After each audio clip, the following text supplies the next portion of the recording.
Hi friends, welcome to my channel.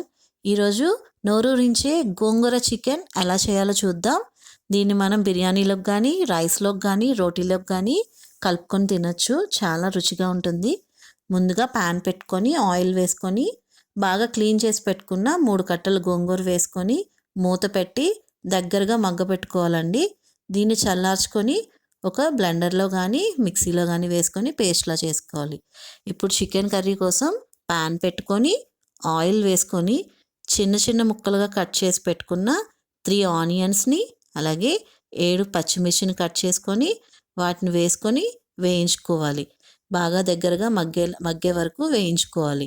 దానిలోనికి clean చేసి పెట్టుకున్న చికెన్ని యాడ్ చేసుకొని మెత్తగా వాటర్ అంతా పోయే వరకు ఉడికించుకోవాలి. చికెన్ని మనం క్లీన్ చేసుకున్నప్పుడు కొంచెం దాంట్లో నిమ్మరసం, ఉప్పు వేసుకొని క్లీన్ చేసుకుంటే చికెన్ నీచు వాసన రాకుండా ఉంటుందండి. ట్రై చేయండి. అలాగే ఇప్పుడు దాంట్లోకి ముక్కలుగా కట్ చేసి పెట్టుకున్న 2 టమాటాలని అందులో యాడ్ చేసుకొని దగ్గరగా మగ్గించుకోవాలి.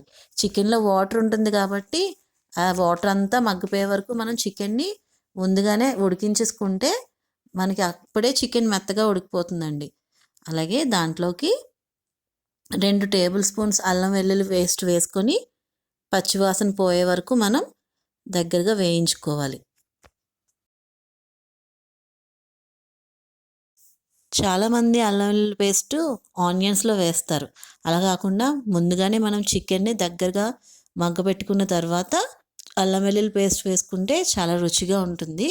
ఇలా కూడా ట్రై చేసి చూడండి. ఇప్పుడు మనం దాంట్లోకి 1/2 టేబుల్ స్పూన్ పసుపు, 3 టేబుల్ స్పూన్స్ కారం, రుచికి సరిపడేంత ఉప్పు, 2 టేబుల్ స్పూన్ ధనియాల పొడి, 2 టేబుల్ స్పూన్ జీలకర్ర పొడి, 3 టేబుల్ స్పూన్ చికెన్ మసాలా. నేనైతే ఆచి చికెన్ మసాలా తీసుకున్నానండి. మనం ఇంట్లో చేసుకున్న మసాలా కూడా యాడ్ చేసుకుంటే చాలా బాగుంటుంది. ఇందులో వేసుకొని కొంచెం వాటర్ యాడ్ చేసుకొని కుక్కర్ మూత పెట్టుకొని 3 విజిల్స్ వేయించుకొని స్టవ్ ఆఫ్ చేసుకోవాలి. ఇప్పుడు చల్లారిన తర్వాత మూత తీసుకొని దాంట్లోకి ముందుగా బ్లెండ్ చేసుకున్న గోంగూర పేస్ట్ని యాడ్ చేసుకోవాలి. దాంట్లోకి మళ్ళీ 1 టేబుల్ స్పూన్ జీలకర్ర పొడి, 1/2 టేబుల్ స్పూన్ ధనియాల పొడి, 2 టేబుల్ స్పూన్ చికెన్ మసాలా వేసుకొని కొంచెం వాటర్ వేసుకొని దగ్గరగా మగ్గించుకోవాలి.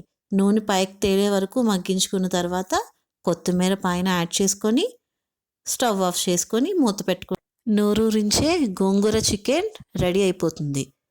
Thanks for watching. Please subscribe my channel.